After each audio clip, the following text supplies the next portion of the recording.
I am a white lady in my late 40s with shoulder-length gray hair pulled back in a barrette, wearing a black mock turtleneck with long sleeves, and I have my silver necklace on and my pale pink reading glasses. I have been working for Arts for All Kentucky for a little over a year now, and this is my approach to understanding and sharing all that I have learned for universal design learning related to arts education in the classroom. We'll kind of talk about the basics of UDL, and then I'll share some Arts for All examples from our inclusion programs, and then I have some templates and resources for you that I have found informative and helpful. Like Cynthia said, if there's some questions, I think we should be able to get them towards the end. I know there's some practitioners on teaching artists on here that might have some insight as well. They can feel free to share their examples if they want. What I've learned is hearing everybody's versions of how they do things and all the different arts programming that exists, right? It's kind of never ending. And so learning from each other and how people modify their arts programming for inclusion is, just the best way to kind of learn about how to incorporate that into your own practice. So, okie doke. All right, I'm gonna share my screen now. Bear with me. This is kind of a bigger experience with multiple sort of pages and a PowerPoint. So see how it goes. Oh, I got the nerves. I just got the nerves a little bit. So let me start here. All right. So which mooding are you today? This is my first question. Oh, I don't know. Oh gosh, I'm already, how do I go back? Start over. Which meeting? I got excited.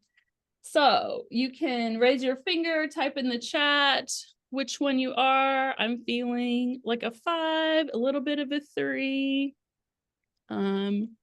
This is let me put my chat on so I can see what people are saying. Got a 6, we've got a 7. Oh, rats. This is okay. No, Google, stop you. Oh guys, I'm sorry. This is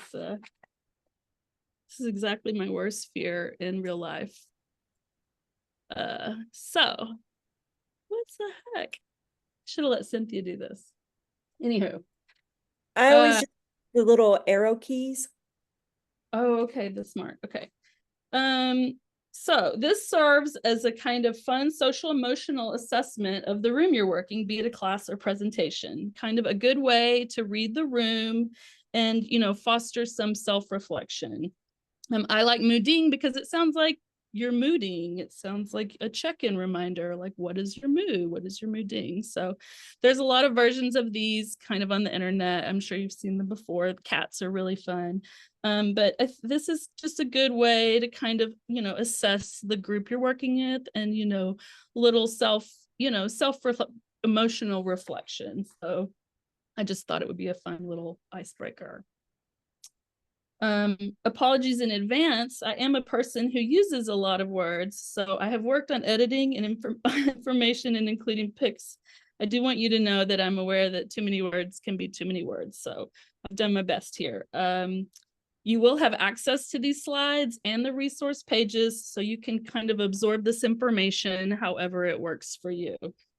So I was thinking about general examples of universal design to segue in its application to, learning in the classroom. And so these are examples out in the world, addressing the variability in our everyday environments using UDL, universal design rather, creating modifications for accessibility benefiting those who need it. These examples all enhance accessibility for people with disabilities, but also improve convenience and comfort for everyone. Universal design is about making spaces and services inclusive and usable by the broadest range of people, which ultimately benefits society as a whole. The top image is of an adult man pushing a grocery cart in front of automatic wide doors, where a person using a wheelchair is also exiting the building. The image below is of a transit bus with a wheelchair ramp, allowing for the person using the wheelchair to have easier access to the public transportation. Most of these designs have become law in their use. Have you benefited from these designs? Chances are that you have used some of these modifications. I know that I prefer adjustable lighting wherever I can have it.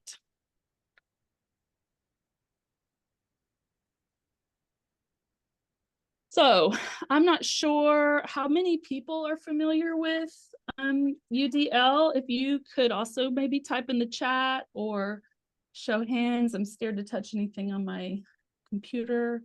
But if you put it in the chat, we'll kind of know with the recording, just to help us gauge, what your familiarity is. I'm here to kind of do an introduction as well as acknowledge the recent recent version and some applications. So definition of UDL is here. For those who've never heard of this teaching method, UDL has been around since the mid-1980s. You'll see the definition and importance listed in the slide. A link to the origin page is also on here, and on the resource page, Cynthia posted a Google Doc link earlier in the chat. If you want to refer to that, kind of a lot of the things I'm talking about might be easy for you to look at if you're able. Otherwise, they're there for you when you're ready. So the link to the original udlguidelines.cast.org is where all the research and resources behind this data is.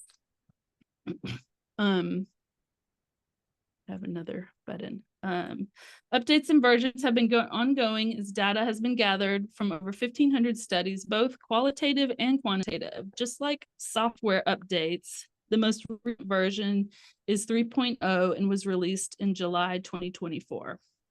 The focus has always been on the 3 principles of representation, action and expression, and engagement. Kentucky Department of Education has been employing this method in classrooms for the past 25 years. I know that they kind of celebrated that recently at this exceptional children's conference that we were at in November. So I thought that was a pretty important milestone. Arts for All Kentucky, which was formerly VSA Kentucky, Very Special Arts. Not sure how many of you are familiar with our organization, but we have also been around since the late 80s and have been using DL and inclusion programming since the fruition of this organization. We still contract with Access VSA Kennedy Center, who continues to be the resource for arts and disability education and professional development. They provide support regarding adapting arts in the classroom, as well as connecting professionals and learning about new equipment, AI, audio descriptions, etc. It's an excellent resource, and I provided this link for you in the resource guide that's on this page. They really are, it's go-to. They do kind of quickie webinars, and I probably do one of those at least once a month. They're very informative and interesting, and it's a great way to build a network of people who provide a variety of accommodation, support, and are professionals. Okay, thinking behind the need for UDL and education. UDL is based on a model of designing for learning variability rather than designing for disability. So a lot like that Moodine graphic, and kind of knowing that we're all different in the audience, that is what UDL focuses on, not the disability. So the UDL views the curriculum, materials, and the environment as possible disabling factors for the student. And so it tries to remove barriers to learning by increasing options and making the options for comprehension, expression, and engagement more accessible. Luckily, the UDL guidelines provide a systematic tool to support learning design for this variability. You will hear the word options a lot in this presentation and see it on the guides, as it is the golden rule. Options, opportunities for choice by the student, which all foster learner agency. Okay. Key principles of UDL, illustrated by design. We're getting kind of the hard structural wordy stuff out of the way, and then we'll have some fun towards the end, I promise. So this image shows the link to the neural networks that it supports, the why, what, and how of learning. That is also some next level brain research that is beyond my expertise here. So you'll just have to trust them. This is where all this comes from. All this research is from the learning sciences, and it kind of helps to narrow down these categories in these 3 areas, offering guides for planning tips and checkpoints to expand the learning options for everybody. So I'm showing you this graphic organizer in pieces so you aren't overwhelmed when you see all the words, but it'll all sort of, come together at the end, I hope. So as its name implies, this is organized in a way to approach each suggestion for designing your program. Scaffolded with numbers for those who prefer structure, the guidelines are prompted for your design thinking around accessibility with guided supports, encouraging feedback, and fostering learner agency. There are versions of this with and without numbers and with less words available on their website. I have linked that on our resource page. And we also have this available on our Arts for All website under professional development. So there are a couple places where this exists.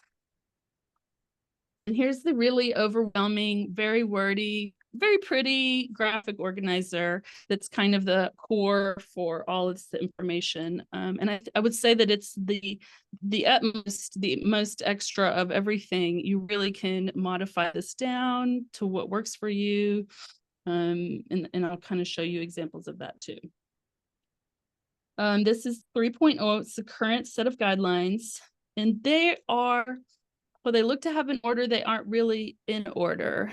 If you'll notice that the numbers actually start in the middle of the purple section, and it's very like it's a circle. You can kind of start wherever and end wherever works for you.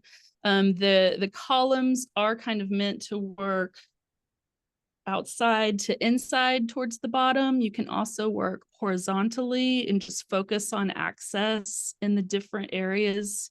And so that's kind of, how it is. It's scaffolded and but doesn't really, there's no like particular order for using this as a guide. And a lot of it, once you start doing it, it does seem intuitive. There's a lot of repetition here, but it's good to read and understand, every sort of element of this. So as I talked, there was a recent update, and it was a pretty significant one. So that's why it's really worth bringing up. If you weren't familiar with the version before, no big deal. If you were, there is a shift. There is a shift in how and what the UDL is focused on when you're using your lesson planning. So many of the Arts for All Kentucky teaching artists have employed this teaching method throughout their time on our roster and are familiar with the various versions. The version the biggest shift is from being teacher-centered to student-centered. So focus on identity and cultural background being taken more seriously, addressing implicit bias, which is probably not as easy as you might think, but really opens the doors to considering backgrounds and cultures outside of one's personal awareness and societal norms. Nurturing joy and play is an excellent upgrade. We've gotten lots of positive feedback for the addition to this in programming. And this image I'm sharing is from a Chihuly chandelier project where our teaching artist, Kim Sewell, had the kids color with Sharpie recycled water bottles And then they're cut into spirals, and then they get attached to like a chicken wire form. And then they create a grand chandelier mimicking, Chihuli's glass chandelier with the curls. And Kim, I don't know how many videos she sent me of kids like boinging their spirals, but it was precious because of how much, there it was, like nurturing joy and play, like having fun with this thing they created. And there just needs to be a lot more of that, as anywhere possible, I think. So I thought this photo, is a good, I have tons of these photos, but a perfect example of kind of having that opportunity and letting the kids roll with it.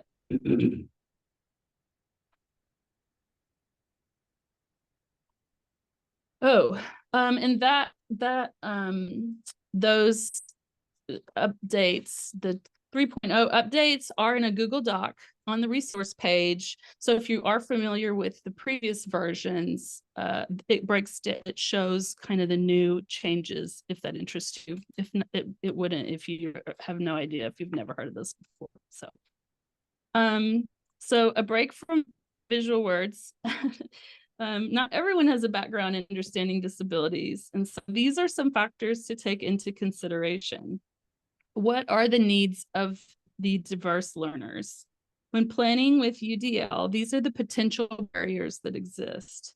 And that said, the student isn't the barrier. The transfer of information to the student is where the barrier exists. The teacher can also be the barrier if not using effective instruction. So what the research of UDL knows is that designing to address particular needs will, in the end, benefit the group as a whole. So start your planning with putting these accommodations in mind for the few that need them will end up working for everyone. So providing options for visual learners or folks with visual impairments might include written instruction in larger font, audio descriptions of instructions, and images in lieu of words. A lot of our teaching artists use PowerPoint presentations, as well as having written instructions on the board, printed instructions, multiple ways to access directions that they need, and have it there when they need it. Same for mobility. What are the physical needs of the activity, and how will that affect those with mobility impairments, or those that use a wheelchair? One of the resources in the page is by Liz Byron. It's a book, a visual art, UDL visual art book, and it's good, handy, it's small, it's kind of a quick read. She discusses the arts classroom, and are all the students able to access the materials that they might need? For example, are items placed too high for someone that uses a wheelchair for them to be able to reach, on a shelf? So keeping in mind your space, also offering alternative sitting spaces, like a corner with bean bags for those that might need a break from a table and chair, or a place that's maybe different, lower to the ground, where they might be more comfortable reading a book or working on an iPad or something. So keeping physical space in mind. For sensory sensitivity, simple tools such as having headphones available. For sound sensitivity, for light sensitivity, like having sunglasses or even sun visors available. Anticipating the possibility of a student being sensitive allows you to catch it up front prior to the lesson, or to be ready should that situation arise during the instruction or work time. So these various needs are all considerations that you and or the teacher you're working with should spend time discussing and anticipating for lesson plans, barriers that can be addressed sooner than later. Okay. Back to more words. Just hang with me. We'll get through this. So we're going to look a little closer at the breakdown of that graphics pixely. Breakdown of the colored sections with more consideration for design. I did create a general art graphic organizer with that that you can use. It has like a generic art program completed. So you can, if you're on the resource page, you can use that art organizer or the organizer while we're talking about this to refer.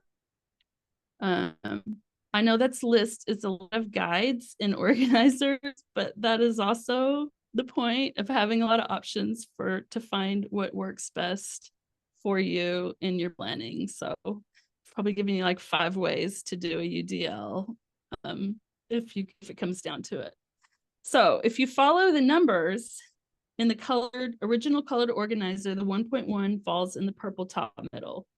Keep in mind that this is just a basic structure with kind of no particular order to complete. Each square has its own thing. So just, I think I said that earlier, think of it as a circle. Not gonna let sections a little muddy, just bear with me. Okay, so the purple, multiple means of representation. This is just a list of a ton of examples, just me being extra with examples. So we'll talk about the pictures here. The image on the left, 2 young male students are looking at a quilt on a table in a classroom while the teacher, middle-aged woman, that's Kim, with shoulder-length brown hair, is holding a quilt as if talking to them about its history. So Kim does a lot of arts inclusion with us. She also has a lot of pictures, so they're very handy. She brings one of her quilts from home as part of the beginning of her barn quilt project, where they eventually designed their own barn quilt. And so this is like an example of an artifact representing something, to reach the goal of ultimately, designing this barn quilt. But, this is, example that's outside of art, it's connected to history. And so I thought this is just like a perfect thing to show, that's not like a digital image, it's an actual thing. So, and then on the right is a classroom with a large screen with art portraits and an instructor. And to the right, in a white shirt looking at the screen, 4 teenage students are at tables with artwork that is in the process of being painted. And so that is for a self-portrait project. And there's a couple things going on here. And so she's using the screen and showing samples of other self-portraits. And I know that she talks about different skin tones. And so this is, samples of people with different ethnicities, which addresses cultural differences. There's just like a lot of opportunity to bring in cultural backgrounds, to connect to self-portraits and involving coloring and shading and everything. So and then we'll talk about this mural in the front too, but this is also just kind of there for the students to be able to come in and just paint if they're feeling like it. So the blue is multiple means of action and expression. So how are students, getting the goal, how the students are, what are they doing to reach the goal? What do they have to get there? So all these also connect to the Kentucky academic standards. I put a link for visual and performing arts. I put a link for that also in the resource page. They're very vague. So all of this programming and planning with UDL kind of naturally will, fits in for that common goal, learning achievement.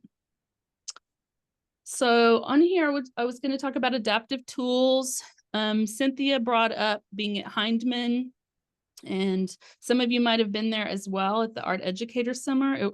It was an excellent presentation.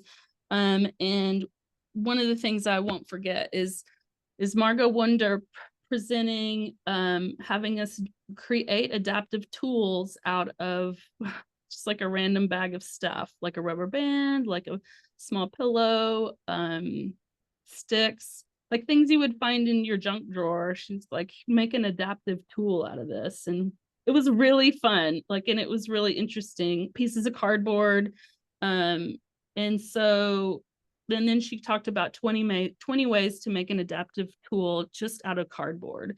But what was really good to learn about that is, like, if you don't have money, if you can't afford the fancy, specialty scissor, you can't afford specialty tools, like there are ways around, there are, if you get creative, you can find ways to make adaptive tools that you probably hadn't thought of. So that's also a plug. I'm pretty sure Cynthia's invited her for a future presentation. I highly recommend you attend. She has a lot of experience working with a lot of kids with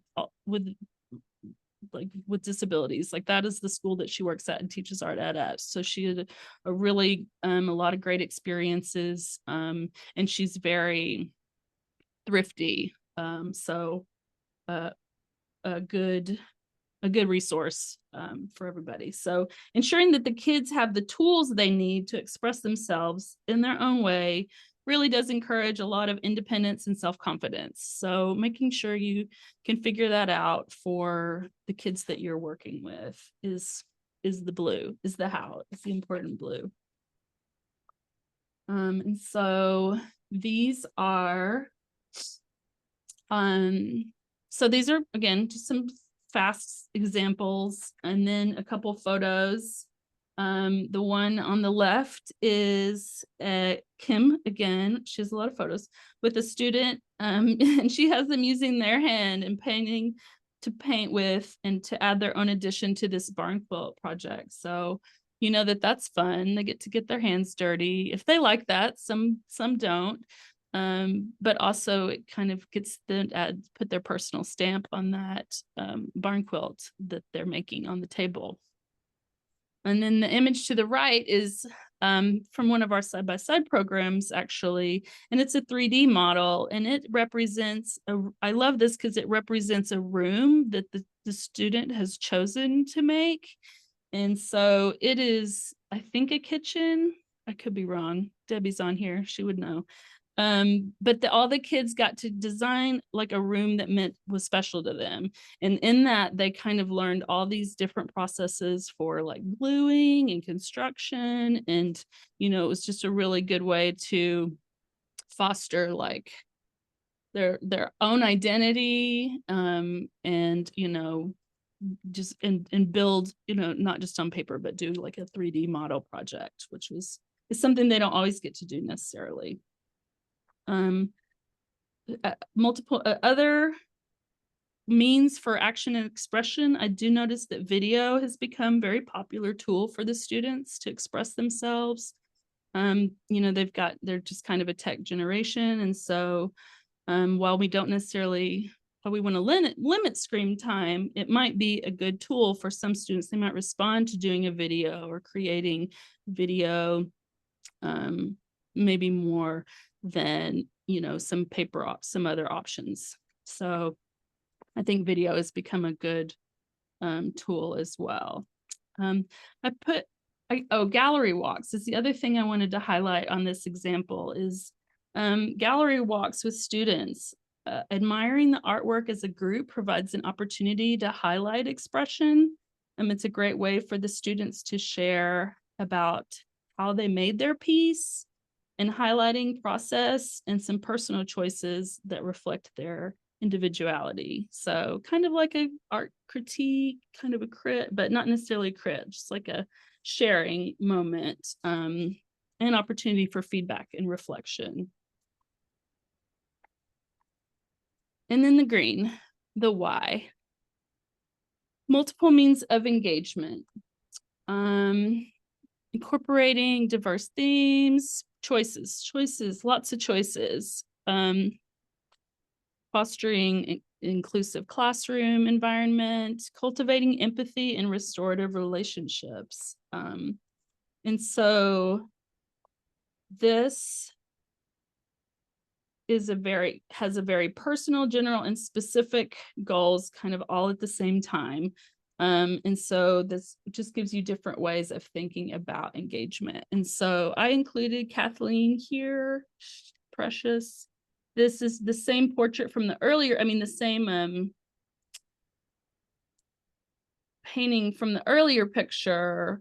And it's just an example of her just being able to come up and paint and participate, cooperative work.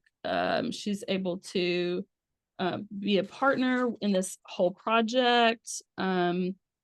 This is part of like the signage for the self-portrait. All the self-portraits went on the wall in the high school. And so this was kind of the title portrait. And what the feedback is about that is that having all the students sort of participate in this bigger project is an opportunity for them to walk down the hall and say, hey, I did that, or that's my color, that's what I painted. And helps with inclusion, right? I mean, everybody got to be a part of that. Everybody gets ownership of that work of art, that project. And it really helps kind of solidify that community that in the school. And so I think it's great to make sure that while Kim had this self-portrait project, she always makes sure that there's sort of something else going on that kind of everybody can do and can come and go. Like it's just very fluid, I guess. It's a good word for that. Okie doke. All right. Some general applications of UDL in art education. This is just a generalized reiteration specific to arts, and then some thoughts to go with it. There's more than one approach in visual arts. Hold up. Okay. There's more than one approach in visual arts. An example, again, from Liz Byron's book is to make a picture using primary colors. There can be different approaches to that. The goal is broad enough to be open to the many possibilities for diverse results from diverse learners. Making sure that the goal isn't too narrow in the beginning, such as make a color wheel out of construction paper on paper. You think about that for a second. Make a color wheel out of construction paper on paper. It's very limiting for a variety of reasons. And so universal design learning helps you kind of step back and broaden your goal so that it does open up room for choices for methods to make that color wheel, primary colors, displaying primary colors. You could do that just endless ways. And so that is really the goal of UDL in art education, is stepping back from those narrow prompts to provide options, variability, choices. So performing arts, as I was learning about this in theater, just like that everyone can participate in theater. And you might always think this, to be on stage, you have to talk, but that's not actually the case. There can be nonverbal roles, and there can be action and mime, and there can be cross boundaries, or a whole play could be just silence or dance and have words. And so musical composition can be presented with art. Kind of the possibilities are endless when it comes to performing arts as well, as long as your parameters are open and flexible. And I've also learned just about anything can be made into a song. So there's always room for a song, as far as I'm concerned. My mother's a teacher, and so everything was a song in my house growing up. So I just realized that. Anyway, okay. Break from words. Even I'm overwhelmed with narrowing down the UDL for the arts. So we've kind of made it over a hump of information that I probably still need to simplify and add more pictures to. And here I'm providing two things: this UDL worksheet, which is what our teaching artists use in designing their arts inclusion programs and working with teachers in the classroom.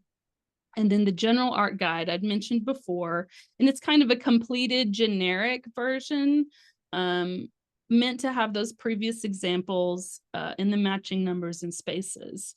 And I think they're simpler versions than the wordy colored chart. So there's, again, like I said, there's like 5 ways to do this. And so these are 2 that are very usable. The UDL worksheet is available on our website. I made it up. I mean, we had one before, I updated it. There's not a 3.0. The only one is the one that we've created. So that's there for you. And then I have an even more succinct little graphic in the next slide, which kind of sums up tips for designing a UDL plan. And then just in this photo, it's two students and 2 teachers that are providing a demo for a project, just to kind of add some art ed photos for you all. Oh, the graphic's huge. Okay. So this, I thought this was in in my laptop. And it's really good. I think it's something I would print out and have on my wall when I would be lesson planning. And so that's what I thought might be useful, because it breaks down the representation, engagement, and expression. And bonus, it has the cultural considerations, which is what the 3.0, this came out before 3.0, but somebody already put the cultural considerations in, knowing that it is important. So this serves kind of this identity, this newer version of the UDL. And so I think this would be very handy to have, to figure out what options you need for your project. So and when you're looking at this, you are keeping in mind these aforementioned needs that include the visual, hearing, mobility, sensory sensitivity, and attention accommodations. That what does your audience need and support in that way? Okay. Now, this is the fun part. You'll probably be, oh no, this is, I'm gonna like escape out of here, because this is how I gotta do this. Hold on, I'll regroup. So, there's a chat bot. You may or may not want to hear that, but I'm gonna show you anyway. Can everyone see my screen? Yes. Okay, great. Okay, so time to wake up. We are talking about chatbots here. This one blew my mind, and I have definitely used it. It's so easy. You don't have to create an account. However, by having an account, you can keep up with your prompts, or you can copy and paste them into a document for yourself. That's kind of what I do. I do think it serves you better to have an understanding of the UDL chart, because this doesn't just like create one for you. It kind of just helps prompt you in certain areas. And so I'm going to enter a prompt here shortly, and you'll see. And feel free to go there and play if you want. I'm going to enter this kind of generic prompt. What did I say? I said support for designing. I just had this color theory on the brain for designing a color theory project for a 6th grade class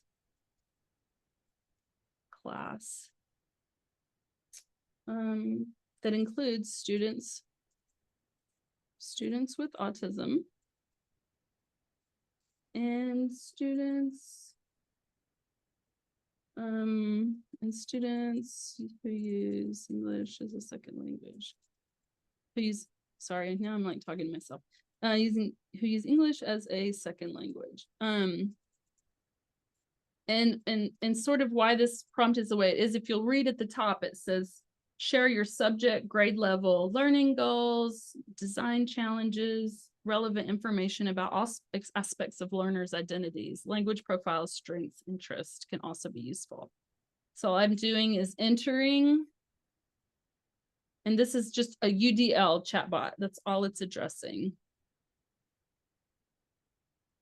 And so this is what it has responded. So here's some suggestions to reduce barriers, which is our whole goal. Optimizing choice and autonomy. Allow students to choose their project format. Be digital, poster, hands-on art piece. Clarify vocabulary and symbols. This is important. This is in everything. It's a very standard thing for UDL is in vocabulary.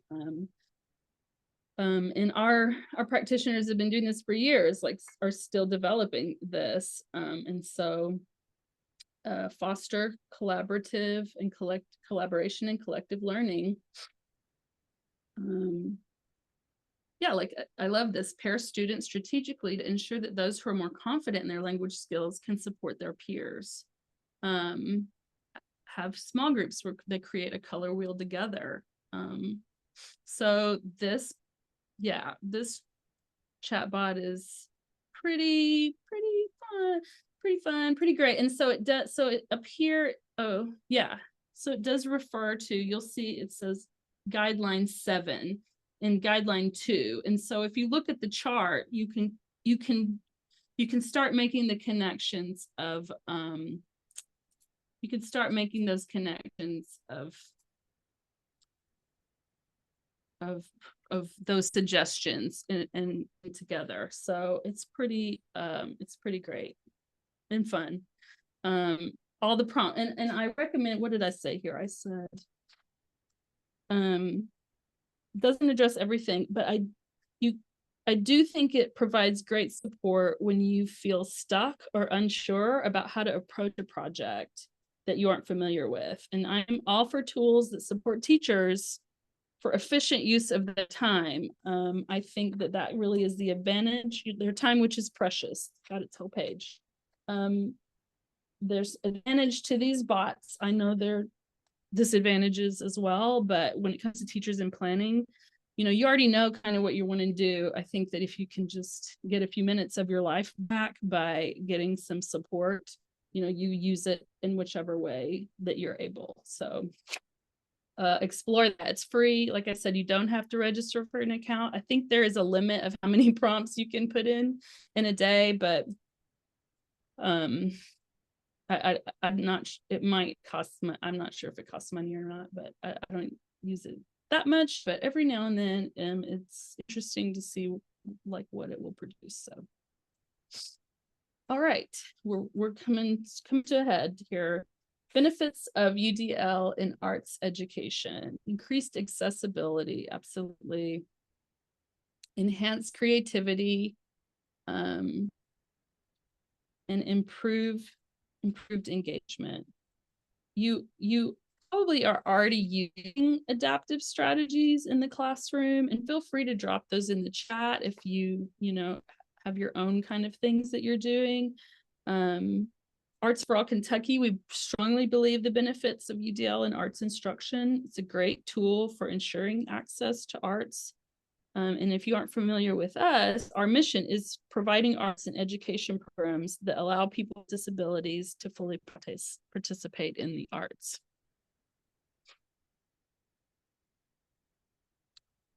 Tips for implementing UDL: collaborate with diverse stakeholders. Our teaching artists work with special ed teachers and art teachers to plan for the classroom environment and the students for each particular residency. So be sure to take time to know your audience, work with the teachers in advance to plan and anticipate the needs of the students. Sorry, distraction. This will make the actual program more efficient. Most teachers are aware of UDL, but some are not, and or have been introduced maybe early in their education and don't actually employ it in their planning. I did provide in the reference page, some great resources there. Another book is by Dr. Jennifer Pusateri, who has worked for the Kentucky Department of Ed, and she does a lot of their professional development. She is an expert on implementing UDL in all the places. She also uses less words and images and more images than I do in her presentations. I've got more things on here. Design projects with kids that need accommodations in mind. What are those? Be sure to work with the teacher to be aware of the needs of the class. I've said that a lot. Are you addressing the barriers to learning? The barriers aren't the students, it's the curriculum and the instruction. So restructuring a lesson to include options and variability will reach students more effectively. And once you start thinking that way, it will become kind of more natural and more intuitive. A lot of our partnering teachers report adopting this method in other classroom teaching outside of the arts. And I like this, don't overdo it. There will always be barriers. So, do your best. And that's enough, hopefully, probably in most cases. Challenges and considerations. Access materials and technologies. If you are trying to have assistive technologies, not all schools may have funding for some of that. So, it kind of just depends. Teacher training, again, trying to train everybody for UDL is probably not realistic. Could be time consuming. Again, you saw how many words are on that chart. It's kind of a lot to take in. And then assessment and evaluation, inclusive assessment methods. That's standardized tests. Are they really? They're very standard. So, still a barrier that's there. Oh, and we've made it. Conclusion.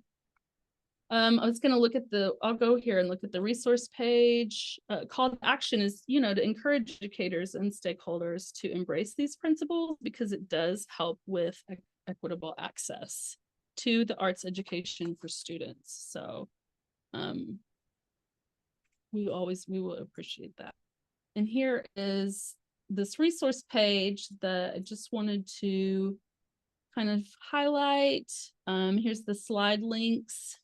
Here are our website, which has the downloadable templates.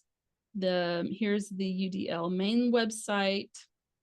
I forgot to talk about this article. It's Arts Integration and Universal Design for Learning, and it's put out by this Access VSA. It's a quick read, but it's really just about how arts integration and UDL are naturally go together because of the options and options to create.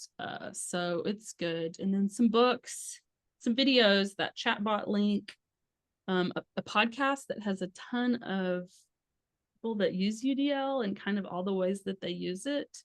And then my contact information. So I'm going to go back into my, oh gosh, I bet that's a thing that I got to do here. Oops, that's not right. It's here. Too many windows.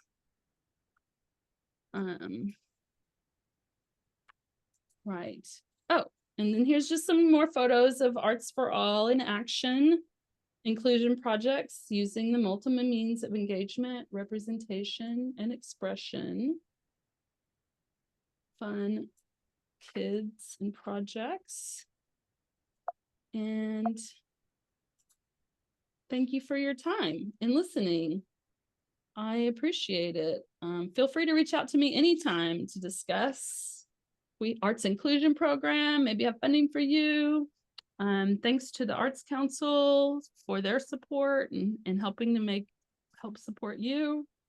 I think I'm gonna stop sharing my screen now and let Cynthia. Hi. All right. Well, that's awesome. Thank you, Catie. That was so great. We're getting a lot of comments about thanking you for pulling all those resources together in that document. That AI chat was pretty cool. And I was thinking, some days you just don't have the inspiration to come up with ideas. So that's nice to have something that can assist. You don't have to use what it says exactly, but you can use that as a reference and move on from that. So how cool. Does anybody have any questions? Do you have recommendations for how to collect some of the UDL needs for schools before going on site as teaching artists from a performing arts group? I'm not a school classroom teacher. Hmm. Are you asking about That's Amy, by the way, Amy Haley. Amy, some of the UDL needs for the school? Oh, I mean, are you wanting like supplies, or I mean, I think it starts with this plan of like using the UDL. Like, what is your plan? What might your students need for your project? And reaching out to the teacher. Who are you working with, or what school are you going to? Like, what are your kids? Who's your audience? Who are you teaching? Do those kids, have IEPs? Right? I mean, that's the tool meant to kind of help support Sure. those accommodations. So I'm here. I'll just pop on real quick. yeah. Yeah, I think that's, is that something that that school teachers will share with us, or how do we ask for that information? I work with Louisville Ballet, and we do a lot of before and after school programming, and sometimes we'll get an entire classroom of students, and we don't get a lot of information or any information about the students before we um, go on site. And so, is there a good way to get that information, and what do we need to ask for? Um, and we don't even necessarily know the classroom teachers before we go on site sometimes. So maybe we're not asking the right questions, and what would those questions be, I guess? Yeah. How many kids in this class have I IEP? mean, I mean, okay, so ask the IEP question specifically then. yeah, I think so. I mean, Sonia, if you have any thoughts on that, I think that Sonia is my program assistant. She's on here as well. She's been with Arts for All for like 14 years. So, but I think the IEPs is, yeah, because those are, yeah, what accommodations do they need? What are Yeah. certain accommodations are they getting in class? And do they need are there assistants available? And if they're getting them in the classroom, are they available for your programming? Yeah, and sometimes the after schools aren't even run by the schools. I know here locally, but yeah, I think the main if you have a contact for your group that knows the group, is just do you have any modifications identified? Is there anything that you know ahead of a time that I need to know about? And you can kind of offer a few things. Maybe they'll be reluctant, neurodivergent or, autistic. But yeah, did you say after school? I think that can be tricky because you may not have a point person. Yes, So we are after outside of school hours a lot of times, but sometimes we yeah, do a lot of all of it. So we just, yeah. want to make sure we're asking the right questions and providing as much as we can. Well, and I mean, maybe you want to think about, anticipate some of like the obvious, like For neurodivergent, like sure. attention spans, maybe you want to kind of factor that in already without knowing who needs it. Because again, once you're designing for that group who needs attention support, it's still going to benefit everyone. That's the goal here, right? Is it's those modifications are not going to leave anyone out. They're going to support kind of everyone. Sure, And that's helpful. Thank you. and maybe Anne had a good suggestion. Ask the contact person for a heads up about any students that you need to be aware of to be able to make modifications to instruction. And like really a good conversation, right? I mean, I think this is important. This is, they need to be aware. They should be aware, like, for access. I mean, I think that's good. This is a good conversation so that those kids are being looked out for and they're not, you know, left out in the classrooms and in these spaces. So Catie, I'm from Fayette County Public Schools, and one of my charges this year is to work with the special education department at the district level, to try to help like the arts classroom teachers with the adaptations they might need for UDL. And what I'm finding is, let's say the teacher has 800 students a week. To organize all the information is a task, and then to know what they need when they come in, and to make sure that the assistant knows what they need in your arts class, you know? So a lot of times the special ed teacher is your resource, but when you say, okay, but what about in my arts class? What can I do to help them? I didn't know if you had maybe in your list that you created for us, like lists of adaptive materials that they could buy, or, you know, things like that that would help them. And I was kind of interested in not just the people with IEPs, because there's a lot of people that, like the neurodivergent, there's a whole group of people that don't fall under the IEP that also need help. And so we're trying to build something together that would help every arts teacher, you know, when the students travel from class to class. So I didn't know if you had any suggestions on that or have come Yeah. across that before. Well, yeah, I mean, I think this resource page will be helpful because I mean, just off the top of my head, right? Yes, you're right. There are a ton of undiagnosed, you know,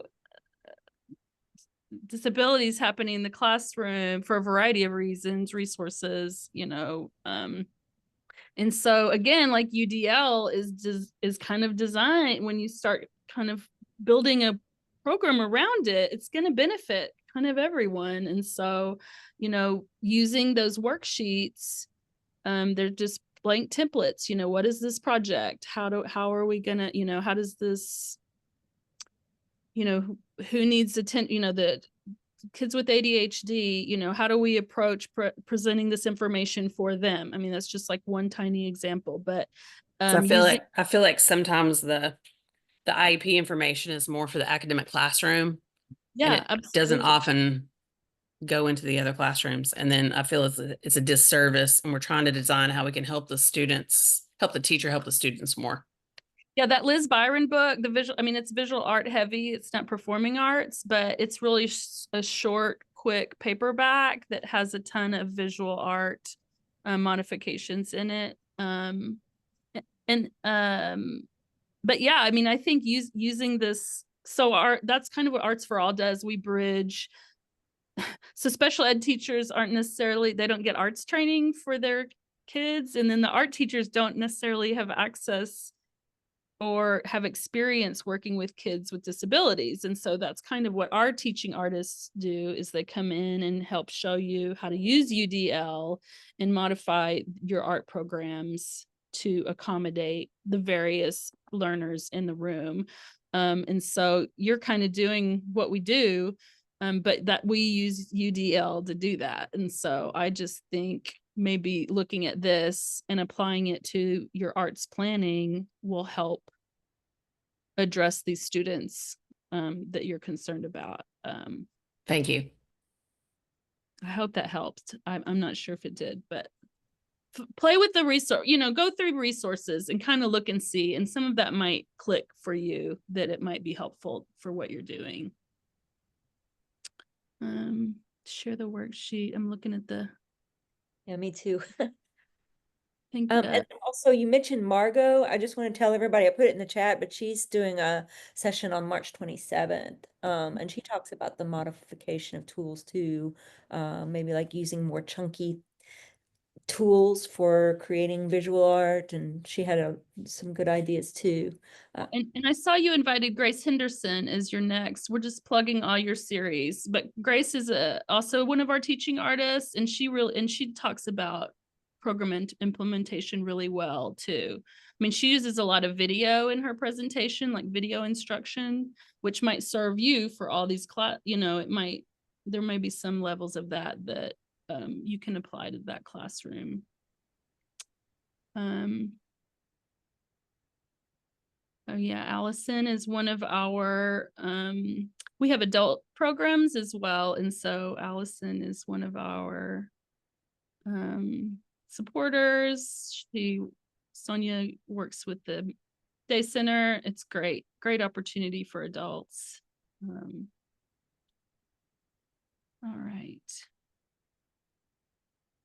Yeah, I'll send you I want to make sure. Yes, give me tips. All right. Grace is February the 20th. Yeah, I just got the email today. Any other questions? It's 5:03, so I feel like maybe we wrap up. People are probably, it's a late day for the Eastern folks, and we're in Central Time, and it's been a long month of a week. For sure. That's I'm gonna write that down because I think I'll be using that a lot. Thank you again, Catie. This has been recorded. It's going to be added to our channel. And I'll follow up to everyone who registered with a copy of your slides. Is that okay? Can I Yeah, get yeah. We can and send. this recording and the chat recording too. So yeah. Yeah, thanks for being here. And yeah, reach out anytime you have any thoughts or questions. I'm happy to help. Sonia's also great. We're both available anytime, email, phone, email. We're happy to support you in these spaces and make sure that inclusion's happening and that all these kids have access to arts. It's very important to us. So, whatever we can do to help you, we're happy to. All right, you Good. all. If you have any more questions, you can contact Catie outside, and you can also contact me if you have any questions about our arts education grants and programs. Yes. Have a good night. Have a great weekend. Stay warm. Peace. Goodbye, everybody. Good to see you. Too. Thanks for Let's sharing. see.